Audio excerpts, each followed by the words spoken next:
واللہ المستعان. یہ بہت بڑی ٹریجڈی یا المیہ ہے کہ ہم مسلمان تو دعویٰ کریں کہ ہمارے ماں باپ سب کچھ نبی صلی اللہ علیہ وسلم پر فدا اور ہمیں اللہ کے رسول صلی اللہ علیہ وسلم سے محبت ہے،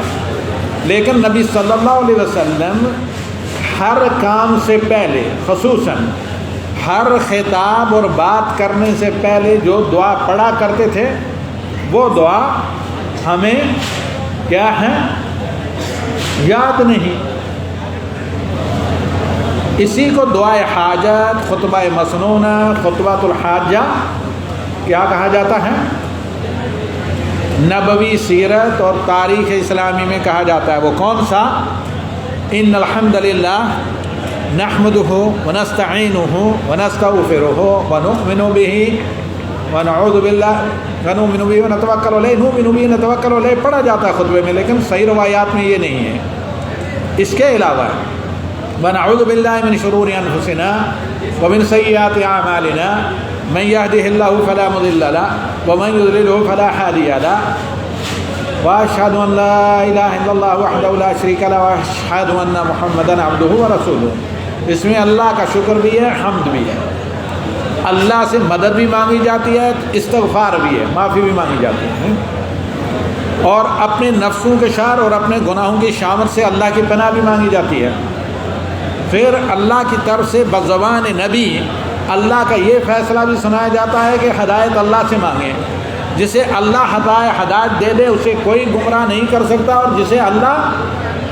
ہدایت نہ دے اسے کوئی راستے پر نہیں لا سکتا. ٹھیک. اس کے بعد سورہ آل عمران کی آیات، یا ایھا الذین آمنوا اتقوا اللہ، اے لوگو اللہ کا تقوی اپناؤ. تقوی فرض ہے جس کا سب سے بڑا ذریعہ اللہ تعالیٰ نے ماہ رمضان کے مہینے میں روزے اور قیام کو قرار دیا. پھر سورہ اس میں اللہ کے حقوق، پھر سورہ نساء کی شروع کی آیات میں بندوں کے حقوق اور صلہ رحمی، پھر سورہ احزاب کی آیت نمبر 70 اور 71 میں کیا؟ لین دین، معاملات، تجارت، امانت، دیانت اور برکت، اور یہ کہ بدعنوانی اور کرپشن، یہ تمام چیزیں کیا کتنی بڑی نقصان دہ بلا ہیں. ان آیات میں اس پر اکسایا گیا ہے. ایک آدمی اگر صرف جمعہ کے دن خطبہ جمعہ جو نبوی طریقے کے مطابق دعائے حاجہ یا خطبہ حاجہ پڑھا جائے، شروع سے لے کر ان الحمد سے لے کر جی فقد فاز فوزا عظیما تک صرف اس خطبے کو سمجھ کر پڑھے، اس کا اللہ کے ساتھ رشتہ، دین کے ساتھ رشتہ، نبی صلی اللہ علیہ وسلم کے ساتھ امتی کے طور پر تعلق، اللہ سے دعا، اپنے گناہوں کے شر سے بچاؤ اور اپنے نفس کے شر سے بچاؤ، ساتھ ساتھ قرابت داروں کے ساتھ، رشتہ داروں کے ساتھ، بیوی بچوں کے ساتھ بہتر تعلقات اور لین دین، معاملات، تجارت اور دیگر تعلقات میں کرپشن، بدعنوانی، ہر طرح کی ایک دوسرے کے خلاف سازش، لے دے، چوڑ چھوڑ، لگانا بجانا،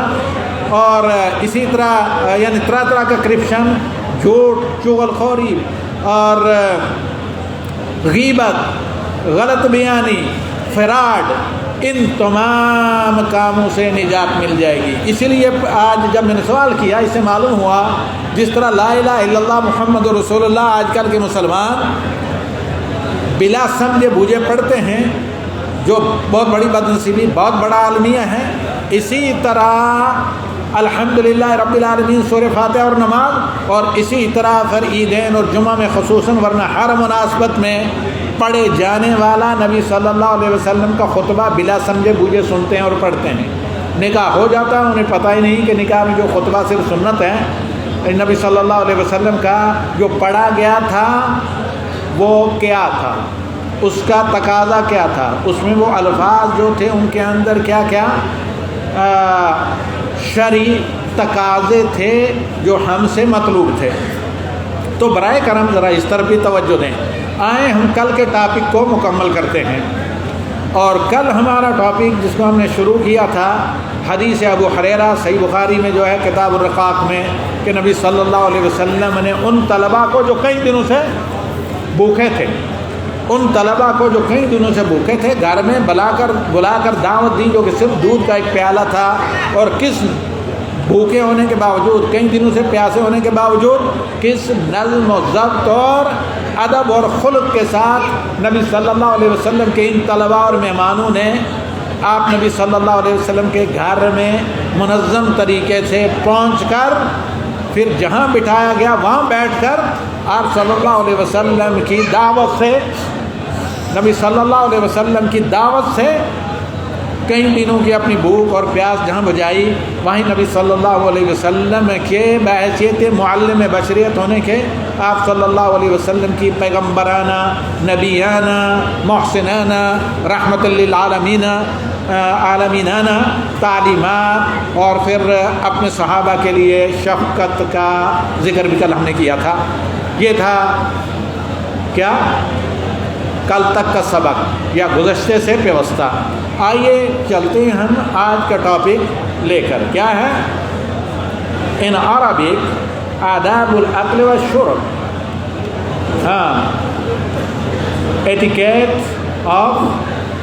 ایٹنگ اینڈ ڈرنکنگ، یعنی یا اس کو یہ کہہ سکتے ہیں کہ ایٹیکیٹ آف ڈائننگ۔ اس میں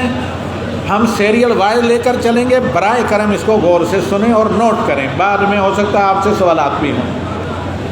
سب سے پہلا جو سب ٹاپک ہے میرے سامنے وہ ہے کھانے سے پہلے کے آداب، ایٹیکیٹ، جس سے ایک مسلمان کو بہرہ ور ہونا چاہیے۔ وہ کیا ہیں کہ اس جو نہ کھانا کھا رہا ہو، پی رہا ہو، اس سے جو ہے نا اللہ کی نعمت سمجھ کر، اللہ کا دیا ہوا پاک رزق سمجھ کر لطف اندوز ہو، اللہ کا شکر کر کے بسم اللہ پڑھ کر لذت لے کر اسے کھائے۔ بین طور پر یہ کھانے سے پہلے کہ ابھی یاد آ دیں، ابھی کھانا شروع نہیں کیا، اس کو اللہ تعالیٰ کا پاکیزہ رزق سمجھے، اور یہ کہ اللہ نے یہ میرے لیے حلال کیا، ورنہ اگر اللہ حرام کر دیتا تو پھر کہیں گے نہ رہتے۔ بہت سی چیزیں ہیں اللہ تعالیٰ بنی اسرائیل کی طرح، نبی صلی اللہ علیہ وسلم سے پہلے کی امتوں کی طرح، جن پر مال غنیمت حرام تھا، جبکہ نبی صلی اللہ علیہ وسلم کا صحیح بخاری میں فرمانے کیا ہے؟ جعل رزقی تحت ظل رمحی والعار علی من خالف امری، اللہ نے میرا رزق مال غنیمت کو قرار دیا ہے، جو میرے نیزے کے یا میزائلوں کے نیزے کے سائے کے نیچے ہے، کیونکہ نیزے پر علم اور ڈنڈا ہوتا تھا اس زمانے میں، اور اس کی بد نصیبی اور اس کے لیے جو میرے حکم، میرے طریقے، میرے امر کی مخالفت کرے، اسی مخالفت کا نتیجہ ہر جگہ جوتے کھا رہے ہیں۔ تو آئیے اس کے بعد یہ کہ اس رزق حلال کو کیا کریں، اس رزق حلال کو اللہ کی نعمت سمجھ کر اور کوشش کرے کہ جو نوالا آپ اپنی بیوی بچوں کے منہ میں ڈالیں، اپنے منہ میں ڈالیں، وہ کیا ہو؟ حرام سے یا حرام کے شائبے سے مامون و ماخوذ ہو۔ ہاں انڈرسٹوڈ، میری زبان سمجھ آ رہی ہے کہ نہیں؟ اس کے بعد آدمی کی کیا ہو؟ کھانا کھانے اور پینے سے یہ نیت ہو کہ اللہ نے دنیا میں مجھے کھانا کھانے پینے کے لیے نہیں بھیجا، اللہ نے مجھے اپنی توحید کو علم و بصیرت کے لیے اپنانے اور اپنی عبادت کے لیے بھیجا ہے، لیکن کیونکہ اس کے لیے زندگی ضروری ہے، اور زندگی کی حفاظت، صحت کی حفاظت، جان کی حفاظت اللہ نے مجھ پر فرض کیا ہے، اس کے لیے اللہ تعالیٰ نے رزق حلال کیا جو رزق کے بغیر ممکن نہیں، لہذا اللہ کا دیا ہوا رزق میں اس نیت سے کھا رہا ہوں تاکہ جس اللہ نے رزق دیا ہے اس کا شکر کروں، اور جس مقصد کے لیے اس نے دنیا میں بھیجا ہے اسے میں پورا کروں۔ اوکے، سورہ بقرہ کی دوبارہ آیت نمبر 272 کو آپ دیکھیں، جس میں اللہ رب العالمین فرما رہا ہے یا ایھا الذین آمنوا کلوا من طیبات ما رزقناکم، اے مومنو وہ پاکیزہ رزق تم آرام سے کھاؤ جو تمہیں اللہ تعالیٰ نے عطا کیا ہے۔ اور دوسری بات کہ اپنے دونوں ہاتھوں کو کھانے سے پہلے دھل لے، اگر گندگی وغیرہ لگی ہو، میلے کچالے وغیرہ ہوں، اور اچھی طرح دیکھ رہے کہ ہاتھ اور آپ کے ناخن صاف ستھرا ہیں، ان میں گندگی میل کچیل وغیرہ نہیں ہے، ساتھ کسی کے کھا رہے ہوں تاکہ اگر آپ کو نہ بھی برا لگے تو دوسرے کو ایذا نہ ہو۔ کچھ لوگ کرتے ہیں، اور جگہ دیکھا ہے، یہاں الحمدللہ نہیں، آپ لوگ نہ سمجھیں کہ ہم آپ کو کہہ رہے ہیں، کیا کرتے ہیں پہلے ہی ہاتھ مار کر اس مرغی کو الٹ کر اگر وہ جس طرح رکھی ہو ویسے نہیں اپنی طرف کھینچتے ہیں، تو یہ جو ہے ظاہر بات ہے بہت خلاف ادب حرکت ہے کھانا کھاتے ہوئے وغیرہ۔ اس کے بعد نمبر 4، کھانا دسترخوان سمجھتے ہیں نا جی،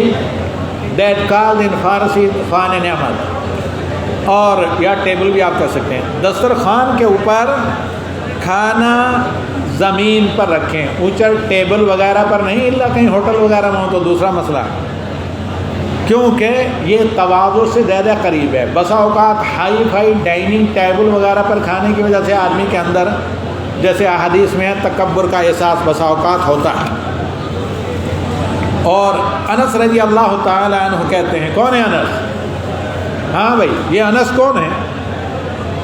جلیل القدر صحابی، راوی حدیث، حافظ قرآن و حدیث، اور نبی صلی اللہ علیہ وسلم کے خادم،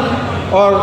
عظیم ترین امہات المؤمنین کے بعد شاید ہی اتنا بڑا مقام کسی خاتون کا ہے جتنا ام سلیم صحابیہ کا ہے۔ ام سلیم کے یہ بیٹے ہیں، انہوں نے کہا تھا یا رسول اللہ، میرے یہ بیٹے انس آپ کی خدمت کے لیے میں رہتی ہوں۔ تو 10 سال تک حضرت انس نے خدمت کی اور بہت دعائیں لی نبی صلی اللہ علیہ وسلم کی، جس میں رزق میں بھی برکت دی، اللہ نے عہدے بھی دیے، اور عمر میں بھی برکت ہوئی۔ تو اب حضرت انس رضی اللہ تعالیٰ عنہ روایت کرتے ہیں کہ ما اکل رسول اللہ صلی اللہ علیہ وسلم علی خوان ولا فی سکرجہ، کہ اللہ کے نبی صلی اللہ علیہ وسلم نے کبھی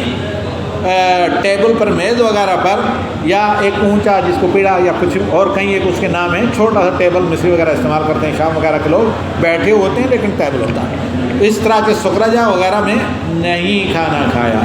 یہ ہے صحیح بخاری کی روایت۔ نمبر 5، کیسے بیٹھیں؟ تواضع سے بیٹھیں، جس کو اکڑوں بیٹھنا بھی کہتے ہیں۔ جس طرح آپ بیٹھیں، بیٹھنا جائز ہے، لیکن بہتر یہ ہے کہ اس طرح بیٹھا جائے دونوں پیروں کو رکھ کر۔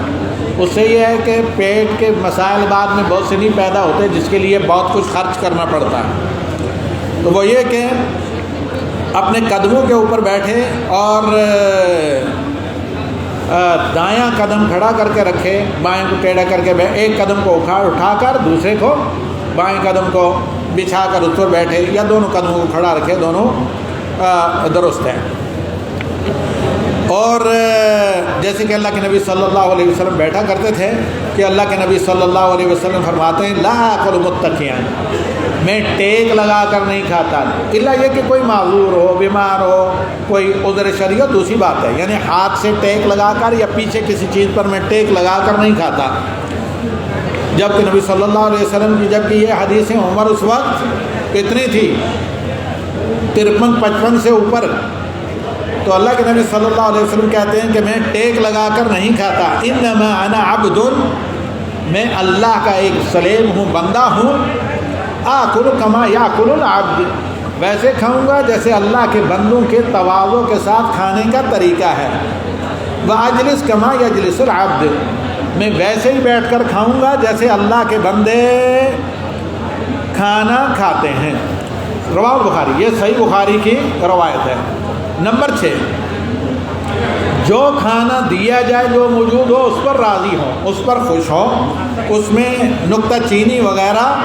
نہ کرے۔ اور یہ ہے آپ جب گھر میں کھائیں، لیکن ہوٹل میں کھائیں، آپ نے کوئی شرط رکھی ہو، ہوٹل والے نے اس شرط کیا کیا ہو، وائلیشن اور مخالفت، تو ٹھیک ہے وہیں کہ بھائی میں نے پیسے دیے ہیں، اس سے آپ کہہ سکتے ہیں کہ کھانا ہمارے مطالبے کے مطابق نہیں تھا۔ لیکن کہیں آپ کو دیا جاتا ہے، مدعو کیا جاتا ہے، گھر میں بیگم لا کر آپ کو کھانا دیتی ہیں، تو اللہ کا شکر کریں، کھانا کھائیں، بعد میں اگر کچھ نصیحت کا مسئلہ ہو تو وہ بعد میں کریں، کھانے کے اندر عیب جوئی نہ کریں۔ اللہ کے نبی صلی اللہ علیہ وسلم کھانے کے اندر کسی قسم کی عیب جوئی نہیں کیا کرتے تھے، جو کھانا موجود ہوتا اسے کھا لیتے، اور کیا کرتے اگر پسند نہیں ہوتا تو چھوڑ دیتے، جیسے کہ حدیث ابو ہریرہ رضی اللہ تعالیٰ عنہ میں ہے، ما عاب رسول اللہ صلی اللہ علیہ وسلم طعاما قط، نبی صلی اللہ علیہ وسلم نے کبھی کسی کھانے کی عیب جوئی نہیں کی، اس میں نقص نہیں نکالا، اگر چاہا پسند آیا، اگر مرضی تو کھا لیا ورنہ چھوڑ دیا۔ یہ سنن ابو داود میں روایت ہے حضرت ابو ہریرہ کی۔ میرے بھائیو، نمبر 7، اکیلے نہ کھائیں، کسی نہ کسی کو ساتھ رکھ لیں، کچھ ہی نہیں تو بھائی بیگم کو ساتھ بٹھا لیں، یا کسی بچے یا مہمان وغیرہ کو وغیرہ وغیرہ، یا کسی خادم کو، اور یہ کہ ایک ہی دسترخوان پر بیٹھ کر کھائیں تاکہ کھانا مبارک ہو۔ اسے امام ابو داؤد اور ترمذی نے روایت کیا ہے، امام البانی رحمہ اللہ نے صحیح قرار دیا ہے۔ یہ تو تھا first subtopic. After that, اس کے بعد ہے میرے قابل احترام سامعین اور مشاہدین، اس کے بعد والا ہے کہ کھانے کے دوران کے آداب۔ یہ ہم آج آپ کے سامنے کرتے ہیں، اور پھر جو باقیاں ہیں وہ انشاءاللہ کھانے کے بعد کے آداب کل ذکر کریں گے، یا اگر وقت نے ساتھ دیا تو آج ہی مکمل کرتے ہیں سب کو۔ جہاں تک کھانے کے دوران کے جو آداب ہیں، یہ بھی اللہ کے نبی صلی اللہ علیہ وسلم کی احادیث میں کیا ہیں، تفصیل کے ساتھ مذکور ہیں۔ چھوٹے چھوٹے بچوں کا ہاتھ پکڑ کر نبی صلی اللہ علیہ وسلم ان کو کھانے کے آداب سکھایا کرتے تھے۔ تو یہاں یہ ہے کہ سب سے پہلی چیز بسم اللہ پڑھیں، کھجور اٹھانے سے بھی پہلے آپ بسم اللہ پڑھیں، پانی کی بوتل یا گلاس پکڑنے سے بھی پہلے بسم اللہ پڑھیں، لقمہ اٹھانے سے پہلے ہی بسم اللہ پڑھیں۔ کیا ایک دفعہ آپ نے پڑھ لیا، باقاعدہ یہ تصدیر جس کو کہتے ہیں، یہ اوپر فوائل ہے نا الومنیم، اگر آپ نے بسم اللہ پڑھ کر اٹھا لیا تو کافی ہے۔ خیر، بسم اللہ سے کھانا شروع کریں کہ نبی صلی اللہ علیہ وسلم کا فرمان ہے، اذا اکل احدکم فلیذکر اسم اللہ تعالی، جب تم میں سے کوئی کھانا کھائے تو اللہ کا نام لے کر کھائے، بسم اللہ پڑھ کر کھائے۔ اگر بھول جائے بسم اللہ پڑھنا شروع میں تو جب بھی یاد آئے درمیان میں پڑھے بسم اللہ ہی، جی بسم اللہ ہی اولی ہی و آخری ہی، جب اس کو بدل مانے آپ میم کے زیر سے، کیونکہ با حرف جار ہے، اور آپ یہ بھی پڑھ سکتے ہیں بسم اللہ اولہ و آخرہ ہو، جب آپ اسے ظرف مکان مانے، یعنی شروع میں بھی آخر میں بھی دونوں طرف پڑھنا درست ہے، زبر کے ساتھ اور زیر کے ساتھ بھی، بسم اللہ اولی و آخری یا بسم اللہ اولہ و آخرہ۔ یہ سنن ترمذی میں روایت ہے۔ نمبر 2، جب کھانا ختم کرے تو کیا کرے، الحمدللہ کم از کم پڑھے، ورنہ صحیح بخاری میں دعا ہے جی، الحمدللہ الذی اطعم وسقى وصوغ وجعل له مخرجا۔ اس کو مجھے یاد دلائیں، کبھی اس پر میں بولتا ہوں، یہ جو ابھی صحیح بخاری کی روایت پڑھی ہے کھانا کھانے کے بعد، مشہور خلیفہ ہارون رشید کے ساتھ بہت بڑا مسئلہ پیش آیا کہ اسی آیت کے آداب، اس میں جن اللہ کی نعمتوں کا ذکر کیا گیا ہے، اس آیت نے، اس حدیث رسول میں صحیح بخاری میں، اگر ان نعمتوں میں سے کوئی ایک چھن جائے تو ساری دنیا کی سلطنت بیچ کر بھی اگر ملے تو ایک حاکم لینے کے لیے تیار ہے۔ خیر، اس کے بعد کیا ہے، 3 انگلیوں سے کھجور اور روٹیوں کھائیں، چاول ہوں تو 3 انگلیوں میں چمچ پکڑ سکتے ہیں، ورنہ کوئی مسئلہ نہیں، حسب ضرورت۔ ایک اور بات، عمرو بن سلمہ کو نبی صلی اللہ علیہ وسلم نے کہا، جو نبی صلی اللہ علیہ وسلم کی بیوی کے بیٹے تھے، چھوٹے تھے، کم عمر، یتیم تھے، حضرت ابو سلمہ کے فرزند، یہ کھانا کھانے لگے تو نبی صلی اللہ علیہ وسلم نے انہیں کہا، یا غلام، مائی چائلڈ، بچے، کیا، سم اللہ، بسم اللہ پڑھو، اور جی وَقُلْ بِيَمِينِكَ، دائیں ہاتھ یا دائیں انگلیوں سے کھاؤ، اور وَقُلْ مِمَّا يَلِيكَ، اپنے آگے سے، اپنے سامنے سے کھاؤ۔ یہ بنیادی آداب میں سے ہے۔ ساتھ ہی بڑا لقمہ نہ بنایا جائے، لقمہ چھوٹا رکھا جائے، اچھے طریقے سے چبا کر کھایا جائے، اپنے سامنے سے کھایا جائے، اور پلیٹ کے درمیان میں سے لقمہ نہ اٹھایا جائے، کہ اللہ کے نبی صلی اللہ علیہ وسلم فرماتے ہیں یا غلام سم اللہ کل بیمینک کل مما یلیک، متفق علیہ۔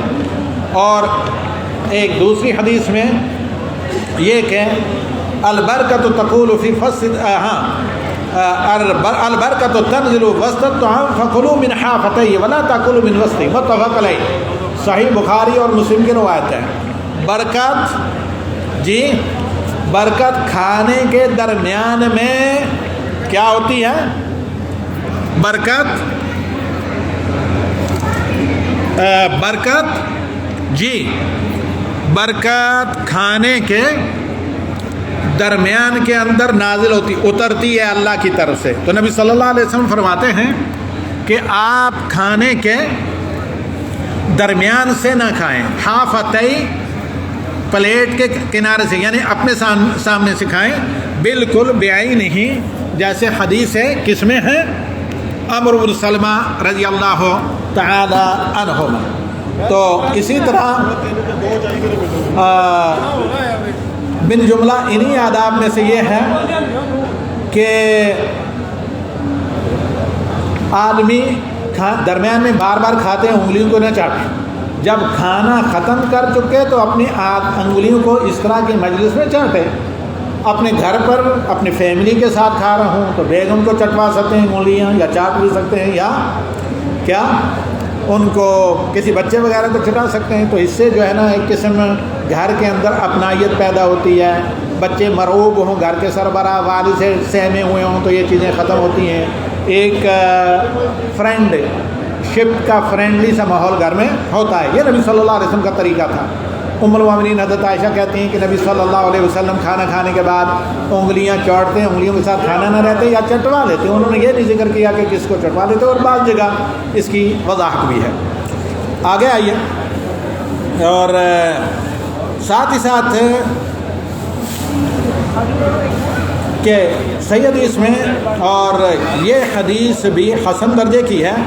اللہ کے نبی صلی اللہ علیہ وسلم فرماتے ہیں اذا اکل احدکم طعاما فلا یمسح اصابعہ حتی یلعقہ او یلعقہ، جب تم میں سے کوئی کھانا کھائے اپنی انگلیوں کو جب تک نہ پونچھے یہاں تک کہ انہیں خود چاٹ لے یا چٹوا لے۔ فیملی میں سے کسی کو، بچوں میں سے کسی کو، قرابت دار بچے بھی، بیگم کو ظاہر بات ہے چٹا سکتا ہے، اور کوئی تو چاہے تیار نہ ہو۔ اس کے یہاں پر یہ بھی معلوم ہوا کہ ہاں کھانا کھانے کے بعد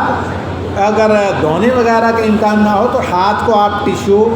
تولیے، مندیل کسی چیز سے پوچھ سکتے ہیں، وائپ کر سکتے ہیں۔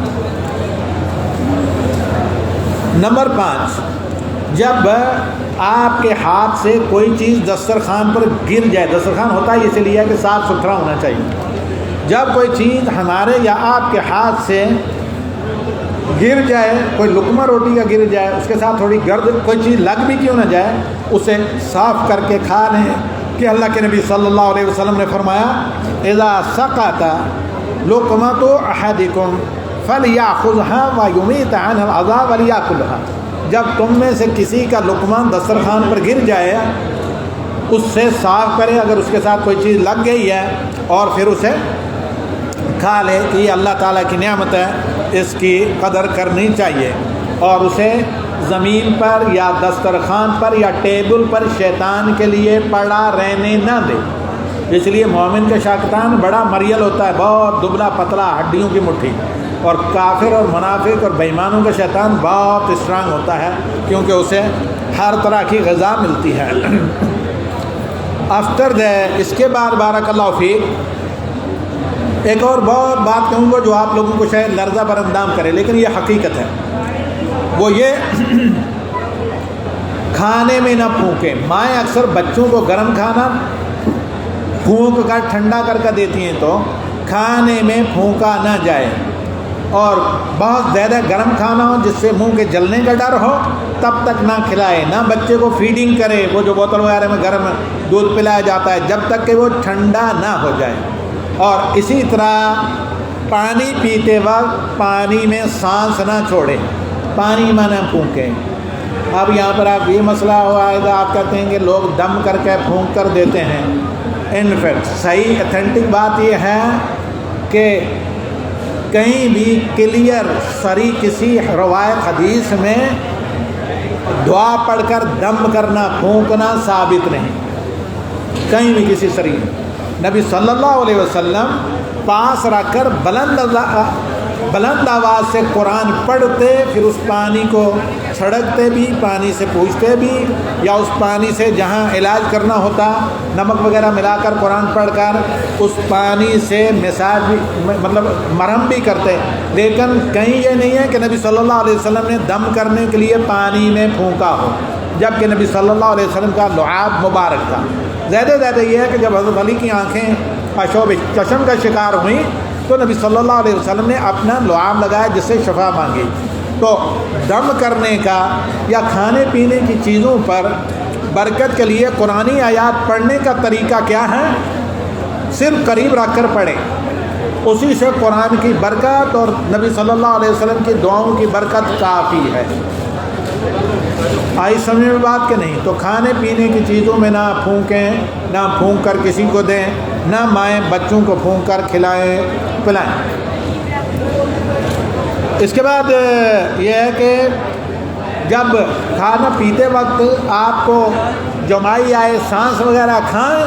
کھانسی تو منہ کے سامنے کوئی چیز رکھ لیں، کپڑا وغیرہ، یا چہرے کو دوسری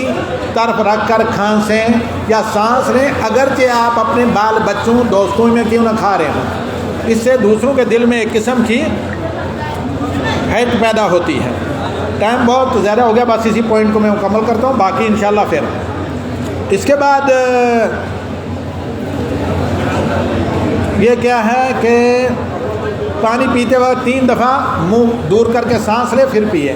ابو سعید خدری کی حدیث ہے کہ نبی صلی اللہ علیہ وسلم نے پینے کی چیزوں میں پھونکنے سے منع کیا۔ ابن عباس کی حدیث کے نبی صلی اللہ علیہ وسلم نے برتن میں سانس لینے یا اس میں پھونکنے سے منع کیا، اسے امام ترمذی روایت کرتے ہیں۔ اس کے بعد والا ایک دوسرا سلسلہ ہوتا ہے کہ کتنی مقدار میں کھائیں، کتنا کھائیں، یہ کل ہم انشاءاللہ لے کر چلیں گے ایگزیکٹلی 5 o'clock، تو آپ جلدی پہلے پہنچیں کیونکہ وہ زیادہ تر ہماری جو گفتگو 5:30 سے پہلے 4:30 بجے سے 5 تک ہوتی ہے، وہ انگریزی میں ہوتی ہے جو اور وہ زیادہ تر آن لائن ہوتی ہے، تو اس لیے 5 بجے آپ پہنچیں۔ اس ٹاپک کو کل ہم انشاءاللہ جمعہ کے دن مکمل کرتے ہیں کہ کتنی مقدار میں کھایا جائے۔ ھذا صلی اللہ علیہ نبی۔ ہاں جی عبد المتین صاحب، کبھی اسی خیامے میں آپ ہی 10-20 سال پہلے ہوا کرتے تھے، اس وقت ماشاءاللہ کشور دکن سے ہیں۔